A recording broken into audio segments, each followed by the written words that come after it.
আসসালামু আলাইকুম ওরহমতুল্লাহ। চাও যদি মুক্তি পাইতে চাও যদি তোমরা মুক্তি, কোরআন হাদিস গবেষণা করে করো যুক্তি। আল্লাহর ভালোবাসা যদি পাইতে চাও, মহানবীজিকে ভালোবাসা আগে দিয়ে দাও। ফিতনা ফাসাদ সৃষ্টি তুমি করিও না, গুমরাহি বিপদগামী হইও না।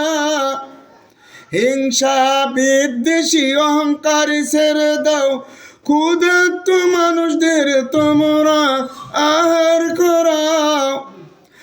অসুস্থ রোগীদের তোমরা চিকিৎসা করাও, মাজলুম মানুষদের পাশে দাঁড়াও। পরাজয় হইবে না তোমরা কোনো দিন, শান্তিতে থাকিবে তোমরা চির